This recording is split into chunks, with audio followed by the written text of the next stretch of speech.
The 2025 C8 ZR1 is here, making an insane amount of power. 1,064 horsepower and 828 pound-feet of torque from a twin turbocharged 5.5 liter flat plane crank V8. I know that's a mouthful, but it is an impressive mouthful. Now we're going to talk looks, performance, little specs that you may or may not know about. So I want your comments down below on your thoughts on the ZR1. Now I want to talk looks first. Let's get that out of the way, and then we'll talk engine, turbos, things like that. The looks of this thing are crazy. I think this car looks phenomenal. I think they've made just enough changes to distinguish it from the Z06. And the biggest thing that sticks out to me is the giant heat extractors on the hood. The hood's been totally redesigned. It looks phenomenal. I think the car looks mean, aggressive, very supercar exotic feel to it. And you can still tell it has the kind of the same front fascia as the Z06, but they've made some small tweaks, a lot more carbon fiber. The side scoops in front of the rear tire are much larger. They even have a small air ducting hole in there now for the rear brakes to cool them down. You can see the air intakes on top of the rear fenders, and even the rear window is now a split window design. As we expected, it does have a center exhaust, and the wing on this thing is massive. This carbon fiber wing is so ridiculously huge. Now I know it does serve a purpose. They are saying this will put down over 1,000 pound-feet of downforce. Now that is an option if you don't like the big crazy wing. They have smaller ones, but I'm sure this is with the full track pack and everything else. Overall, the car looks mean. Tons and tons of carbon fiber. I don't know how much of the carbon fiber is going to be optional and what is standard, but you can see there's carbon fiber not only in the wing, but the little V shape or vents there in front of the rear tire. Obviously the front splitters. I mean, it's everywhere. They even have new carbon fiber wheels. Now, love it or hate it, I know some people don't like carbon fiber wheels, especially for the street, because they can damage very easily. But they look phenomenal, and I'm sure they save a ton of weight for the track. There are other options for wheels, again, so if you don't want carbon fiber, don't worry about it. Here is another picture of the ZR1. Doesn't look like it has the track pack or the giant wing or anything like that. So I think the smaller wing looks just as good, especially since it looks like it extended it a little more than the Z06. I think it looks phenomenal, and the wheels look great. I mean, these are silver. They're not totally out there, but they do look nice, and it looks like they come in different colors.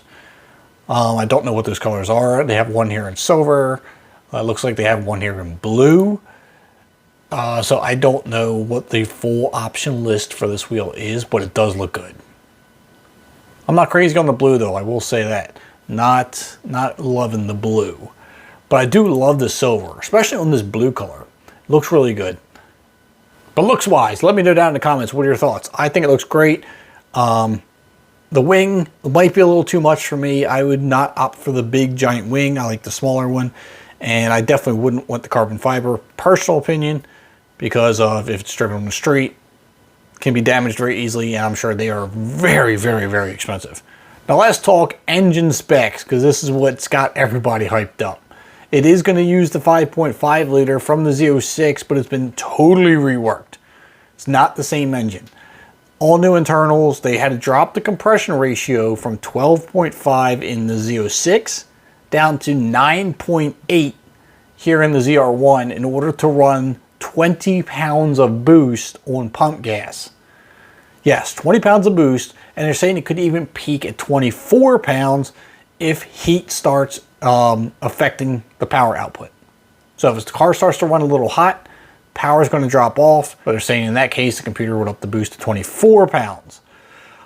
I'm not sure how that works. I'm figuring it's dropping the power because of the heat, but I don't see where adding more boost is going to correct that. I would think, now I'm not a master in turbos, that would end up damaging the engine. I'm sure they thought about that though. I'm not an engineer. I'm sure GM's probably got that covered. But 1,064 horsepower at 7,000 RPMs. Now this car will run out to 8,000 RPMs, unlike the Z06, which runs out to 8,500. 8,000 because they're saying with the changes made to the engine, anything over that would be way too unstable, would have problems. The 828 pound-feet of torque is at 6,000 RPMs, and 800 of that is between 3,000 and 6,500 RPMs. Now we have a dyno chart here from Motor Trend that shows all that. And the interesting thing is here, as you can see, the peak 7,000 RPM horsepower number, and then it drops off and runs to 8,000. So I'm sure you're wondering why let it run to 8,000 when you should just shift at 7,000, right? Shift at 7, that's your peak number. But not necessarily, because you still want to stay in that horsepower range. The Z06, now this is all going to depend on gearing with the ZR1. The Z06 in between shifts drops almost 2,000 RPMs. So if you're shifting at 7,000, where your peak is, that drops you all the way down to 5,000, and your horsepower number, according to this chart, is probably, give or take, 750 horsepower. If you shift all the way at 8, although you're losing a little bit of power, you shift at 8, lose 2,000 RPMs, you're at 6. Now you're at about 900 RPMs, give or take, which is 150 more than if you were to shift to 7. So it makes sense to run it out higher, have a huge RPM drop in between shifts, still puts you up at the top of the meet for horsepower. Now, as far as torque is concerned, you can see where it might ramp up a little bit slowly here until 3,000. And 3,000, it's just a flat curve all the way across until it starts to dive off just a little bit past 6,000.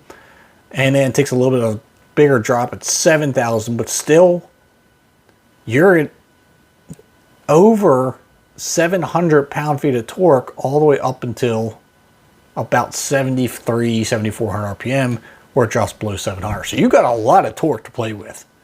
So clearly the RPM band and the torque band in this thing, you're going to have power for days. Now, as far as the turbos that they're using for this, they are going to be pretty large. They're using twin 76 millimeter ball bearing turbos. Now, to be more specific, they're saying the 76 millimeter size is on the compressor side, and then it says the turbine side is 67 millimeters. But when it's listed, they just listed as 76 millimeter, which is a big turbo for a setup that's a twin turbo. Normally you would see something like that on a single. 76 millimeter twins are good size. It also has a built-in anti-lag system, which I find pretty interesting. So they're saying when you go to punch that gas, you're not going to get any slow buildup. It's going to hit fast and it's going to hit hard. So that's also good to know when it comes to power delivery. Because like I said, you want all that torque. You don't want to wait for it. You want power quickly. And I initially wouldn't think that a turbo that large would spool that fast, but they're saying it does. Now, as far as the rest of the engine is concerned, again, I told you it was a modified Z06 engine, and they did a lot of milling. They've changed some valves. They've changed a lot of other things. It still has a dry sump oil system, but they're saying that the valves on the exhaust side measures 45 and 35 millimeters.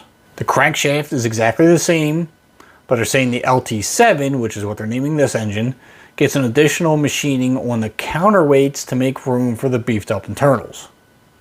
It also says it comes with unique camshafts and cylinder head castings with larger combustion chambers than the Z06 does. The combustion chambers, intake ports, and exhaust ports are CNC machined. They're also saying that the turbos are integrated with the exhaust manifolds, meaning they're all one piece. So you can't just take the turbo off and put a bigger turbo on, because the turbo is part of the manifold, which can be good or bad depending on how you want to look at it. But from a service standpoint, if you got to take the turbo off, you got to take the whole manifold and everything off with it, since the housing is all one piece to the exhaust manifold. Now it's saying that it is a water to air intercooled system, and that the intercoolers are mounted on the top of the engine.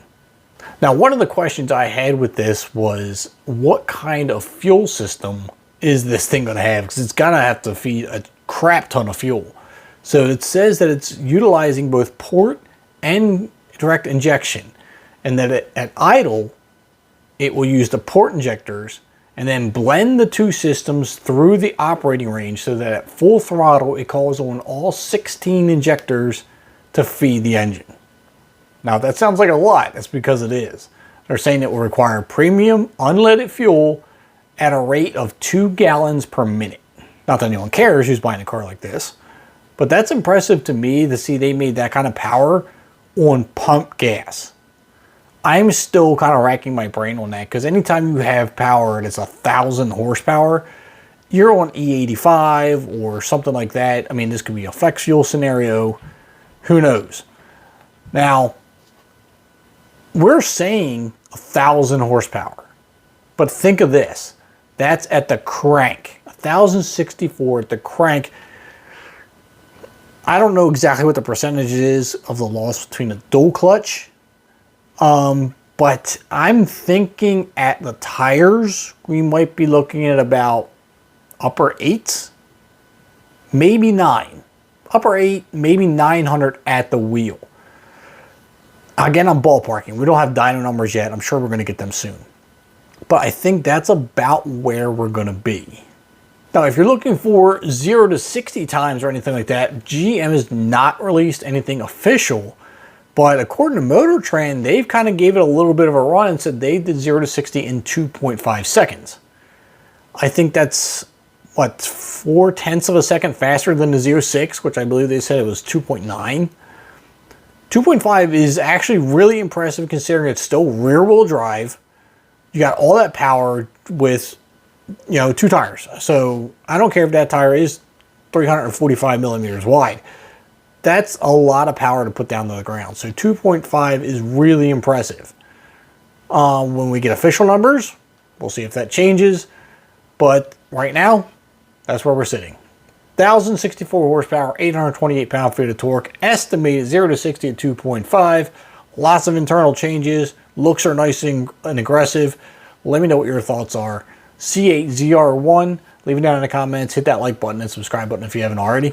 And I'll see you in the next upload.